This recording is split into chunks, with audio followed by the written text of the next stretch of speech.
안녕하세요. 김정희입니다. 지난 시간에는 그 불화란 무엇이며 또 우리나라에서 삼국시대 불교가 수용된 이래 이제 고려시대까지 발전한 불화에 대해서 아주 간단하게 살펴보았습니다. 그럼 이 시간에는 조선시대 불화 그리고 연화사의 불화에 대해서 말씀을 드리고자 합니다.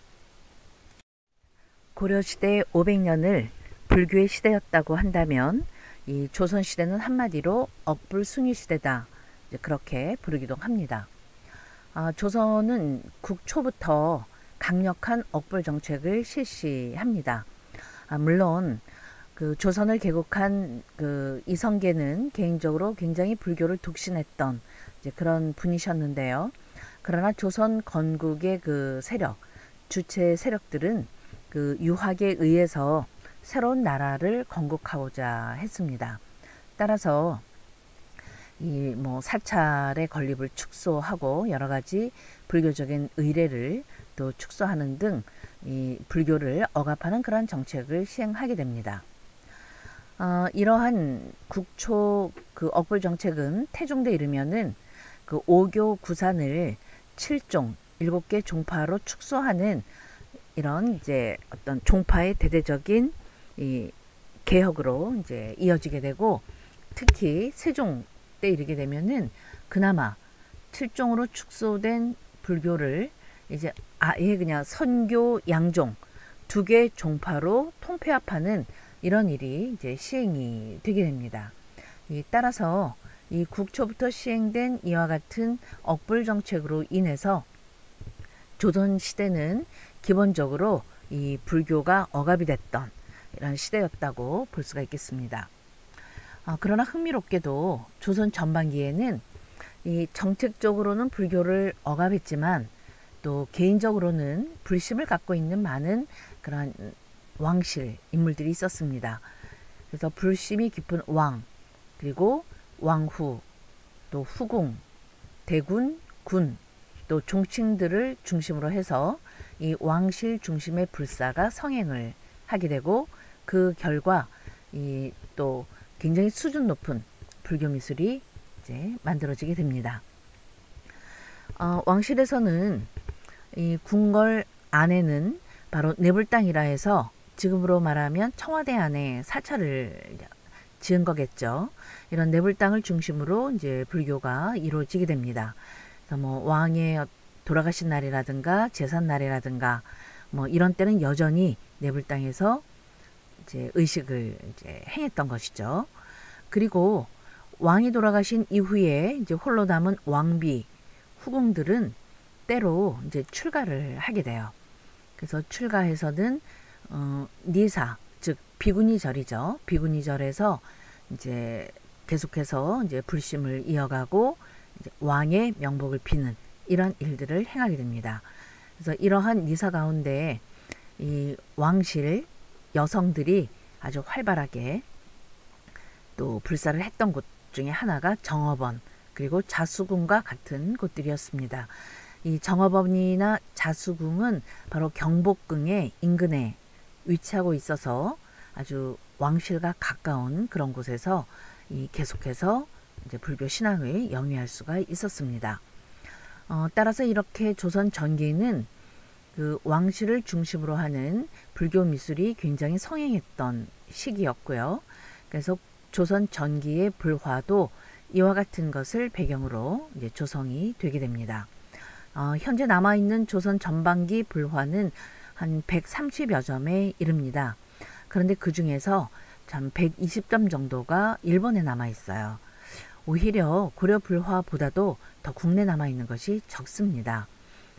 그래서 이 고려시대 전반기 불화를 연구하기가 굉장히 어려운 이제 그런 것이기도 합니다만은, 그런데 조선 전반기 불화는 고려 불화, 그리고 이후에 우리가 오늘날 많이 보게 되는 고려 조선 후반기 불화의 어떤 그 전환기적 양식, 이런 것을 많이 보여주고 있어서 그런 면에서 굉장히 중요한 그런 위치를 이제 점하고 있다고 이제 말할 수가 있겠죠.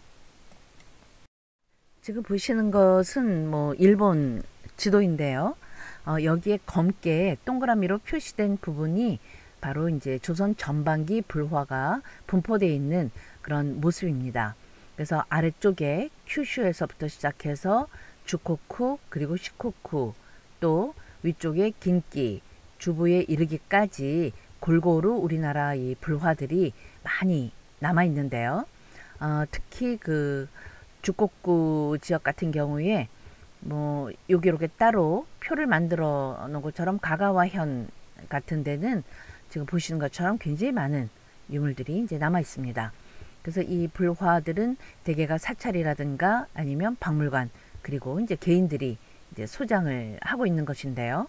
그래서 우리는 보통 고려불화만 일본으로 많이 유출이 됐다 생각하지만, 사실은 그 임진왜란 때 이제 바로 그 전시기가 조선 전반기였기 때문에 아마 임난을 통해서, 그리고 정유재란 이러한 전란들을 통해서 많은 불화들이 이제 유출이 됐을 것으로 짐작을 합니다. 자, 그러면 이제 조선시대 전반기 불화는 어떤 특징을 갖고 있는가를 간단히 이제 말씀드리고자 합니다. 지금 우리가 사찰에 가서 볼 수 있는 불화가 그 족자나 아니면 액자형으로 만든 이런 그림들입니다. 그래서 그 족자로 만들어서 또는 나무 틀에 이렇게 불화를 씌워서 액자형으로 만들어서 이제 불단 위에 이제 걸어놓게 되는데요. 이렇게 그 족자 내지는 액자형으로 된 그런 불화를 탱화라고 부릅니다. 이 탱화는 그 비단 그림 탱 또는 거는 그림 탱, 이렇게 이야기를 하는데요. 그런데 이 탱화는 물론 고려시대 때도 많이 만들어졌지만, 이 고려시대에는 대개 사찰에 그 들어갔을 때 예불하는 그러한 그 불상 뒤에 있는 그 그림들은 대개가 이제 벽화였었죠. 뭐 기록을 봐도 그렇고요. 그러나 이제 벽화는 전각이 불타거나 이제 없어지게 되면 벽화도 함께 이제 사라지기 때문에, 그래서 벽화는 거의 남아있진 않습니다. 그러나 기록에 보면 대개가 이제 벽화를 이제 그려서 이제 예불했음을 확인할 수 있습니다. 자, 그러다가 이제 조선시대 이후로 오게 되면은 이제 점점 더 벽화는 사라지고 이 탱화, 즉 거는 그림이죠. 거는 불화로 이제 바뀌어 나가게 되는데요. 그런데 조선 전반기에는 여전히 이렇게 사찰 그 전각에 이제 벽화로 이제 불화를 조성했던 이제 그런 이제 전통을 이제 볼 수가 있습니다. 가장 대표적인 것이 바로 봉정사 대웅전 벽화입니다. 이 봉정사 하면 아마 많은 분들이 극락전을 이제 생각하시게 될 것입니다. 그래서 봉정사 극락전은 우리나라에서 몇 개 남아있지 않은 바로 고려시대 대표적인 건축물인데요. 그러나 이제 극락전 이외에도 봉정사에 가면 대웅전이라 해서 조선 전반기 건물이 남아 있습니다. 그런데 이 대웅전 안에는 그 왼쪽 그림에 보시면 이렇게 몇십 년 전까지만 해도 불단이 있고, 불단 뒤에 그 탱화, 그쵸? 이제 천에다 그려서 이렇게 걸어 놓은 탱화가 봉안이 되어 있었습니다. 그런데 언젠가 뭐 정확하게 지금 기억은 나지 않습니다만은 한 20여 년 정도 넘었다고 생각이 되는데요. 이때 이 탱화를 이렇게 걷어내고 이제 이쪽을 보수하려고 이렇게 하던 과정에서 그 안에서 벽화가 나왔어요. 이것이 바로 오른쪽에 있는 벽화입니다. 이 벽화는 벽에다가 그리기 때문에, 자, 지금 보시면 중앙에 이렇게 건물의 나무 구조가 그대로 진행하게 되죠. 그래서 이 나무가 뒤틀어지면서 벽화가 깨지거나 뭐 상하는 경우들이 굉장히 많기 때문에 이게 온전하게 남아있는 그런 경우가 별로 없습니다. 그런데 다행스럽게도 이 그림은 석가모니가 많은 권속들을 거느리고 영취산에서 설법하는 영산회상의 모습을 아주 장엄하게 잘 이제 그 표현을 한 것입니다. 이것이 영산회상도라는 것은 그 아래에 보면은 이렇게 붉은 그 화기가 있고요. 거기에 검은색으로 글씨가 적혀 있는데 바로 1435년도에 이 그림을 그렸고 이제 영산 회상도라는 것을 이제 이야기를 하고 있습니다. 그런데 이 그림을 보시면 지난번에 고려불화를 봤을 때랑 굉장히 다른 느낌이 듭니다. 뭐냐면 고려불화는 소위 2단 구도라해서 상단에는 부처님만 그리고 이 모든 권속들은 부처님 무릎 아래로 몰아서 그리는 이제 이런 이제 구도를 갖고 있었습니다. 그런데 지금 보시는 이 그림은 부처님의 어깨 부분까지 많은 인물들이 표현이 되어 있고 또 고려불화에서는 볼 수 없었던 배경에도 이렇게 여러 가지 모습들이 이제 보이고 있습니다. 이것이 바로 고려불화와 조선불화의 구도상의 차이라고 말씀드릴 수가 있겠습니다. 그래서 조선시대 때 이제 그려진 이런 그림들, 즉 부처님을 중심으로 해서 좌우로 많은 권속들이 둘러싸고 있는 이런 것을 군도 형식, 즉 무리 군자를 써서요. 군도 형식이라고 부릅니다. 그 조선시대는 거의 모든 그림들이 이렇게 군도 형식을 지향했기 때문에 우리가 이제 사찰에 가서 불화를 볼 때 아이고 너무 많은 뭔가가 너무 많이 표현이 돼서 막 정신이 없다. 이제 이렇게 이야기하는 것도 바로 이와 같은 조선 불화의 그 구도상의 특징 때문입니다. 지금 보시는 것은 전라남도 강진 무의사 극락보전에 있는 아미타 삼존 벽화입니다. 조금 전에 보셨던 봉정사 대웅전 벽화와 마찬가지로 조선 전반기에 여전히 벽화의 전통이 남아 있었다는 것을 잘 보여주는 그런 작품입니다. 이 벽화는 1476년에 조성이 되었습니다. 그런데 그 앞에 있는 불상은 이보다 조금 먼저 한 1430년경에 이제 만들어졌는데요. 얼마 전에 좀 몇십 년 전에 그 극락보전을 해체하는 과정에서 여기서 상량문이 하나 나왔어요. 근데 그 상량문에 의하면은 이 극락전 보수 때 바로 효령대군, 그 세종대왕의 큰 형님이시죠. 이 효령대군이 이곳에 이제 시주하고 이제 많은 도움을 주었다는 그런 내용이 적혀져 있었습니다. 그래서 이 건물, 이 불화, 이 벽화가 있는 바로 이 극락보전은 이 강진이라고 하는 저기 전라남도도 아주 끝에 있는 조그마한 사찰이었지만 이곳에 왕실에서의 그러한 후원과 시주가 이루어졌던 것을 이제 확인할 수가 있었습니다. 따라서 이 불상의 조성 그리고 이 벽화의 조성에도 아마 그와 같은 것이 작용했으리라고 생각이 됩니다. 이 벽화는 아미타 삼존을 그렸습니다. 중앙에는 아미타 부처님이 한 손을 올리고 한 손을 이렇게 무릎 부근에 대어서 손가락을 잡고 있는 그런 모습이 표현이 되었고요. 부처님의 왼쪽, 즉 보셨을 때 오른쪽에는 관음보살, 그리고 향해서 왼쪽에는 지장보살이 협시하고 있는 모습을 간단하게 그렸습니다. 그리고 이 위로는 이렇게 그 스님, 아마 부처님의 제자겠죠. 이제 스님들이 표현이 되어 있고 그 위로는 또 이렇게 구름과 하늘에서 또 여러 이렇게 부처들이 또 내려오는 이런 모습이 가득 그려져 있습니다. 그림은 그렇게 복잡하지는 않지만 그 봉정사 대웅전 벽화에서 본 것처럼 이제 인물들이 부처님의 이 머리 꼭대기 부분까지 쭉 둘러싸고 있는 이 조선 스타일의 그런 어떤 군도 형식을 보여주는 예라고 이제 볼 수가 있겠습니다.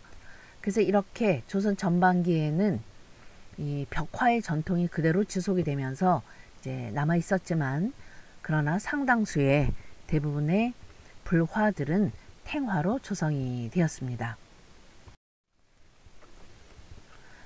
그리고 이제 또 하나 주목할 것들은 이 조선시대에 이르러서 바로 대웅전이나 극락전에 들어갔을 때 그 뒷벽이죠. 이 뒷벽에 이렇게 관음보살이 많이 그려졌다는 점입니다. 요즘도 대웅전에 들어가면 이렇게 뒤쪽을 한 바퀴 이렇게 돌 수가 있게 되어 있는데요. 대개 지금에는 거기다가 궤불, 함을 놓는다든지 아니면 초파할 때 쓰다 남은 뭐 연등이나 뭐 여러 가지 집기 이런 것을 보관하는 마치 창고처럼 사용을 하고 있는데요. 여기 자세히 보시면 이렇게 이제 그림이 그려져 있는 곳들이 꽤 있습니다. 뭐 이곳 무의사뿐만 아니라 마곡사 또는 내소사 뭐 이런 데서도 이제 볼 수가 있고요. 또 경상도 쪽으로 가면은 운문사에서도 아주 뛰어난 벽화들을 볼 수가 있습니다. 근데 이 뒤에 그려진 그림 가운데 가장 많이 그려진 것은 흰 옷을 입고 있는 백의 관음 벽화입니다. 자, 지금 그림에서는 관음보살이 머리 위에서부터 아래까지 백의를 쭉 걸쳐 입고 두 손을 이 배 앞에서 이렇게 교차시켜서 한 손에는 정병, 기억나시죠? 정병을 들고 있고 한 손에는 버들가지를 이제 들고 있는 그런 모습입니다. 조선시대가 되면은 이렇게 이 백의관음을 많이 그리게 된 것이 바로 당시 백의관음은 일종의 그 등남을 기원하는, 즉 등남 신앙이라고는 할까요? 이제 이런 측면에서 많이 신앙이 되었기 때문입니다. 그래서 아마도 신도들이 앞에서는 부처님을 예불 하고 이제 뒤에서는 관음보살을 보면서 아들을 낳게 해달라, 또는 뭐 여러 가지 어려운 이런 일을 이제 해결해달라 하는 이런 소원을 이제 빌었을 것으로 이제 짐작이 됩니다. 말씀드렸듯이 조선전기 불화의 가장 큰 특징 가운데 하나는 바로 왕실발원 불화들이 많다는 점입니다. 이 시대에는 그 빈, 특히 그 여성, 왕실 여성들이 그 불화를 많이 시주 발언을 했는데요. 그 대표적인 인물이 그 문정왕후, 즉 중종의 계비였었죠. 네, 문정왕후를 비롯해서 인종비 인성왕후, 그리고 명종비 인순왕후, 또 인종의 후궁이었던 숙빈 융씨 등을 이제 들 수 있습니다. 물론 그 중에서 가장 많은 불사를 행했던 그러한 인물은 바로 문정왕후였습니다. 그리고 이렇게 왕실에서 발언한 그 불화들은 또 하나의 특징 가운데 하나가 그 순금을 써서 선으로만 그리는 소위 금선묘 불화가 많았다는 점입니다. 이 금선묘 불화는 그 조선 전반기에 아주 성행을 하게 되는데요. 이 금이라고 하는 아주 비싼 재료를 그 사용했기 때문에 일반인들은 거의 그 하지를 못했고, 대개가 이 왕실 발원 불화에서 이제 많이 이제 나타나게 됩니다. 그리고 이 금선묘 불화들은 또 일반적인 왕실 불화와 마찬가지로 이 모두가 다 비단 바탕에 이제 그려지게 됩니다. 그래서 조선 전반기에는 흥미롭게도 왕실에서 발언한 그림들은 비단 바탕에, 그리고 일반 민중들이 발언한 그림들은 그 삼배 바탕에 그려지는 아주 뚜렷하게 이렇게 두 개로 이 차별화되는 이제 그런 특징들을 보여주게 됩니다. 왕실에서 이제 불화를 제작하게 되니까 자연스럽게 이 그림을 그리는 화원들은 이제 도화서 화원이 많이 있었습니다. 이 도화서 화원이라고 하면은 그야말로 우리나라 최고의, 조선 최고의 그런 화가들이라고 이제 볼 수가 있겠는데요. 도화서 화원은 보통 왕실의 여러 가지 행사라든가 아니면 왕의 초상화, 뭐 그 밖에 기록화, 이런 것을 이제 그리는 것을 이제 담당하고 있지만은, 이 조선 전반기가 되면 왕실에서 이 불화를 많이 조성했기 때문에 이러한 불화 조성하는 데에도 동원이 되게 됩니다. 그래서 불화에 보면은 이자실이라든가 임행근과 같은 도화서 화원들의 이름이 이제 적혀 있는 경우들을 보처럼 조선 왕실 여성 가운데 가장 많은 불사를 행했던 중요한 인물은 바로 중종의 계비였던 문정왕후입니다. 이 문정왕후는 그 중종의 그 비가 이제 돌아가시고 나서 이어서 어린 나이에 이제 왕후로 발탁이 되었는데요. 아주 젊었을 때부터도 굉장한 불교 신자였다고 합니다. 그러나 중종 자체가 워낙에 그 억불 정책을 시행했던 그런 왕이었기 때문에 이 중종이 살아계셨을 때에는 자신의 어떤 불교 신앙 이런 것을 크게 떨칠 수가 없었어요. 그러다가 1545년에 이제 중종이 이제 돌아가시고 이어서 그 잠깐 동안 인종이 이제 즉위를 하게 됩니다. 그러다가 이제 인종이 돌아가시고 나서 드디어 이 문정 왕후의 아들인 명종이 이제 1545년에 즉위를 하게 되는데요. 그로부터 문정 왕후가 돌아가실 때까지 1565년까지 약 20년간 그 불교 중흥에 굉장히 힘을 이제 쏟으면서 많은 불사를 했던 그런 분이십니다.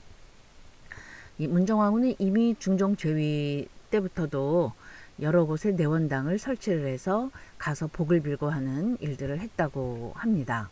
그런가 하면은 아까 왜 왕실의 여성들, 왕비나 후궁들이 그 왕이 돌아가신 후에 출가하는 곳 가운데 하나가 아까 정업원이라고 말씀을 드렸는데요. 이러한 정업원 터에다가 역시 비구니 사찰이었던 인수사를 또 세우기도 하고, 그래서 굉장히 많은 불교 정책을 실시하게 됩니다. 이러한 그 문정 왕후의 호불 정책 그 뒤에는 바로 허응당 보대사라고 하는 그 당대 최고의 승려가 계셨던 거죠. 그래서 이러한 보대사와 함께 이제 그 이미 폐지됐었던 이 승과 시험이죠. 이 스님이 되는 그런 시험도 부활을 하게 되고, 그 다음에 그 선교 양종도 폐지가 됐었는데요. 그 선교 양종도 다시 세우는 이런 여러 가지 일을 이제 실시하게 됩니다. 이 문정 왕후의 불사는 뭐 많이 알려져 있지만요. 그 중에서 가장 이른 시기에 현재 알려져 있는 것이 1560년도에 이제 순금으로 그린 영산회상도가 한 점이 남아 있고요. 그 다음에 1562년에는 그 삼각산, 지금 청와대 이제 뒤쪽입니다. 그 향림사에 무려 200점의 나한도를 제작을 해서 봉안을 하게 됩니다. 그리고 돌아가시던 해 1565년에 그 양주, 지금의 동두천 있는 쪽인데요. 거기에 거대한 그런 사찰, 즉 그 회암사를 중수를 하게 되는데요. 이 회암사 중수를 기념하면서 무려 불화를 400점을 조성을 하게 됩니다. 그런데 이 400점 가운데 200점을 순금의 선묘 불화로 제작을 했던 것을 보면 얼마나 대단한 그런 불교 중흥의 그러한 아주 중심 인물이었는가를 이제 볼 수가 있습니다. 그러나 이제 안타깝게도 문정왕후는 그 회암사 중수를 하루 앞두고 돌아가시게 돼요. 그래서 20여 년간 문정왕후가 애써왔던 그런 조선시대 중반기의 그 불교는 이제 다시 억불시대로 들어가는 이제 그런 시대를 맞게 됩니다. 지금 보시는 것이 1561년도에 문정왕후가 발언한 약사불 회도와 나한도입니다. 이 약사불 회도는 보시는 것처럼 이 붉은 바탕에 금으로만 그린 순금 선묘 불화입니다. 그래서 중앙에 약호를 들고 있는 거대한 그 약사 열애를 3존을 중심으로 해서 이 약사 신장들과 보살이 둘러싸고 있는 것을 그렸는데요. 지금 보시면 그 뒤쪽에 역시 배경에 하늘이 그려지고 또 인물들이 이 부처님의 머리 이제 꼭대기까지 이렇게 쭉 둘러싸는 이런 군도 형식의 아주 전형적인 양식을 보여줍니다. 이 아래에는 화기가 마련이 되어 있어서요. 이 문정왕후가 이 그림을 발언한 것은 그 아들인 명종이 굉장히 몸이 약했어요. 그래서 아들의 건강 회복과 그리고 빨리 이렇게 그 세자죠. 세자를 이제 탄생해서 왕위를 이을 것을 바라면서 이제 어머니의 마음으로 이와 같은 약사 열애도를 발언을 하게 됩니다. 옆에 있는 것이 문정왕후가 발언한 그 향림사 나한도입니다. 이 향림사는 지금도 삼각산에 이렇게 올라가게 되면은 그 향림봉 향림사이라고 있고 향림사가 있었던 흔적이 남아 있어요. 그래서 대개 거기서 이제 한번 쉬어가면서 이제 점심도 먹고 하는 이제 그러한 장소인데, 이곳은 고려 때부터 왕실의 원찰이었던 곳입니다. 그래서 이곳에다가 이 문정왕후가 1562년에 무려 200점의 나한도를 제작을 해서 이제 봉안을 하게 됩니다. 그래서 여기에 그 오른쪽에 보면 200점 가운데 153번째 덕세위 존자라고 하는 존자의 이름이 적혀 있고, 그 다음에 이 왼쪽에는 바로 조금 전에 제가 말씀드린 1562년에 향림사에다가 나한도 200점을 봉헌한다는 그런 내용이 적혀 있습니다. 이 왕실에서 발언한 불화답게 특히 나한도 같은 것은 선이 굉장히 곱고요. 아주 뭐 고려불화 못지않게 아주 그 뛰어난 품격이라든가요, 이런 양식을 보여주는 작품이라고 이제 볼 수가 있겠습니다. 그러나 이제 무엇보다도 문정왕후의 가장 대표적인 불사는 회암사의 400점의 불화 제작입니다. 말씀드린 것처럼 이 당시 그 회암사는 그 문정왕후와 함께 불교 중흥의 일을 맡아 했던 그 보우대사가 가서 머물고 있었던 그런 곳입니다. 그래서 이를 계기로 문정왕후가 여기를 중창을 하게 되는데요. 이 중창에 맞춰서 모두 400점을 불화를 그리게 합니다. 그 400점 가운데에는 석가모니 불화 100점, 약사열의 100점, 아미타열의 100점, 또 미륵열의 100점, 이렇게 각각 이제 100점씩에서 400점을 만들게 되는데, 그 중에서 50점은 자 지금 보시는 것처럼 일부 채색을 써서 그리고, 또 50점은 완전하게 순금으로만 그렸다고 이렇게 합니다. 지금 그림에 보시면 그 아래 옆에 이렇게 글씨가 이렇게 화기가 적혀 있죠. 이 화기에서 바로 이와 같은 내용들을 이제 밝히고 있는데, 안타깝게도 400점 가운데 지금은 여기 보시는 6점만 남아 있습니다. 그러나 다행스럽게 이 금화도 남아 있고 채색화도 남아 있어서 당시 왕실 불화에 특히 문정왕후가 발언한 회암사 400탱의 존재를 확인할 수가 있겠습니다. 지금 보시는 이 그림 역시 순금화입니다. 왕실 불화 가운데 아주 대표적인 작품인데요. 일본의 사이후쿠지라는 곳에 이제 소장이 되었던 그런 작품입니다. 이 그림은 수월가늠도입니다.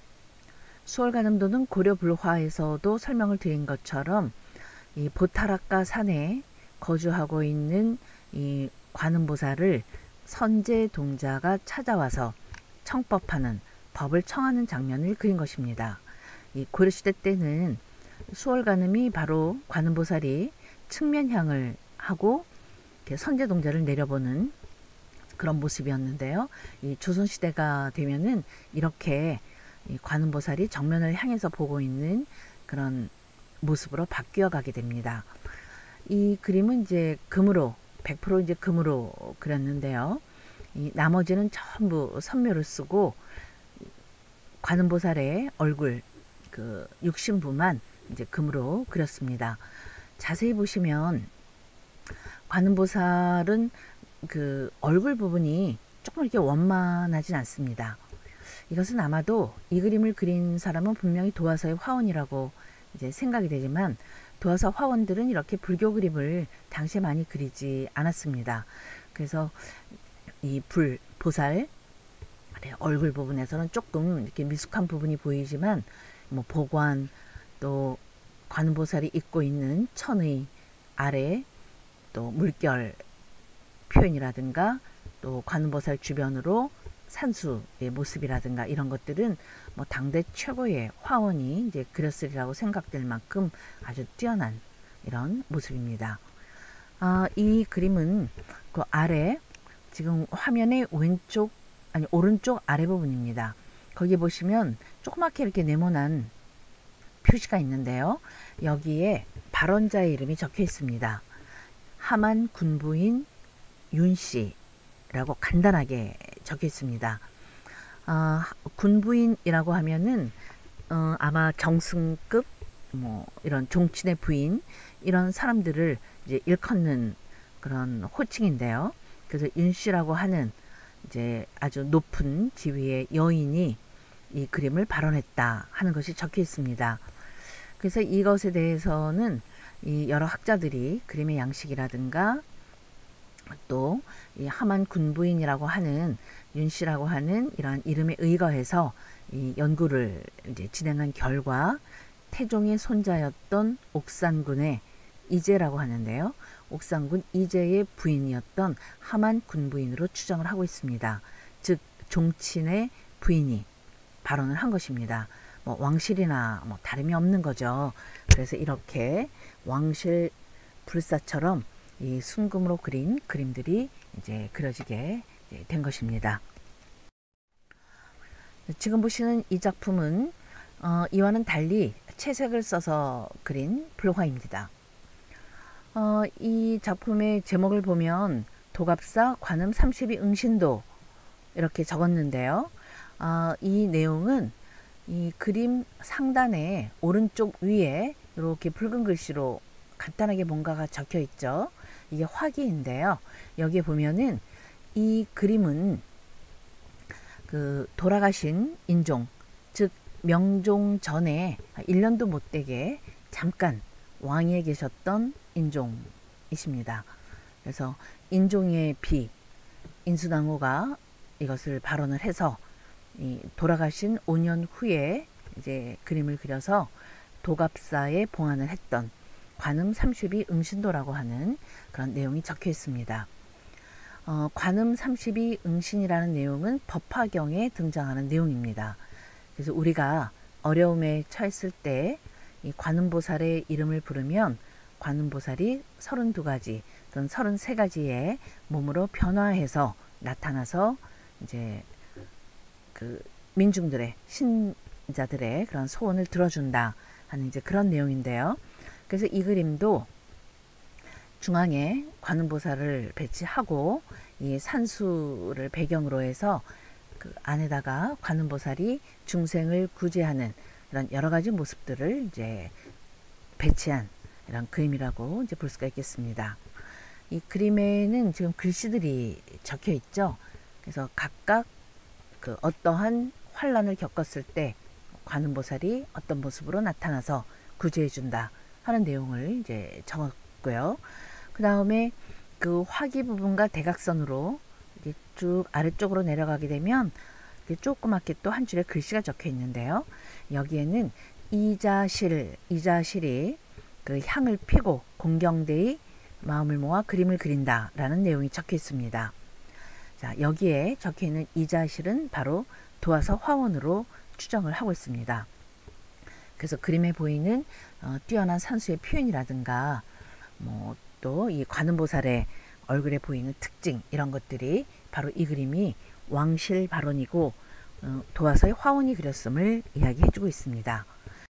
왕실에서 발원한 그림들은 지금 관음보살 모습에서 보는 것처럼 얼굴이 거의 동일합니다. 즉 둥근 얼굴에 이목구비가 아주 작게 그려져 있고 특히 입이 굉장히 앵두처럼 아주 조그맣습니다. 이렇게 아주 작은 입과 가는 이목구비는 당시 중국 명나라 불화에서 유행했던 양식입니다. 그래서 조선 전반기에 명나라 양식이 들어오면서 특히 왕실에서 그 제작한 이러한 그림들의 이제 이런 이제 아주 특징적인 모습들이 잘 드러나고 있습니다. 옆에 오른쪽에 보이는 것이 이제 그 세부 표현인데요. 보시면은 산수를 아주 잘 그렸죠. 그래서 산수 사이사이에다가 이 관음보살이 몸을 변신해서 중생을 구제하는 여러 장면들을 배치하고 거기에는 각각 그 내용을 이제 글로 적어서 이렇게 표현을 하였습니다. 그래서 이 그림은 그 바로 관음신앙, 관세음보살 신앙에 의거해서 이제 그려진 또 하나의 아주 대표적인 작품이다. 이렇게 말할 수가 있겠습니다. 자, 지금까지 보신 것이 왕실 발원의 그림이었다면 지금 보시는 이 그림은 일반 민중들이 십시일반에서 만든 그런 작품입니다. 그 주제는 명부에 있는 지장보살 그리고 이 지장보살과 함께 이 망자들을 심판하고 구원하는 또 시왕, 또 판관, 또 이게 옥졸, 또 동자 이러한 인물들을 함께 그린 것입니다. 이 고려시대 때 지장 시황도라고 하는 그 그림을 이제 설명을 해드린 적이 있었는데요. 이제 같은 주제입니다. 조선시대가 되니까 물론 여기에서는 이 권속들이 위에까지 올라오는 이런 군도 형식을 이제 보여주는데요. 이 그림은 조금 전에 보셨던 것과 달리 삼배 바탕의 그림을 그린 것입니다. 우리가 언뜻 생각을 하더라도 비단의 그림을 그렸을 때랑 삼배의 그림을 그렸을 때는 굉장히 다르다고 생각이 됩니다. 비단 바탕에는 아주 가늘고 고운 섬세한 이런 그림을 그릴 수 있지만 이 삼배는 투박하기 때문에 아무래도 그림이 호방하면서 거칠어질 수밖에 없습니다. 그래서 이렇게 민중들이 발언한 이 그림들은 이 왕실발언 불화에서 봤었던 아주 치밀하면서도 또 뛰어난 섬세한 이런 필치는 보이지 않지만 또 나름대로 이 민중들의 그러한 어떤 활달한 이런 모습들을 보여주는 것처럼 이 그림 자체가 생동감이 있고 또 아주 자유로운 그런 모습을 이제 또 보여주는 것이 특징입니다.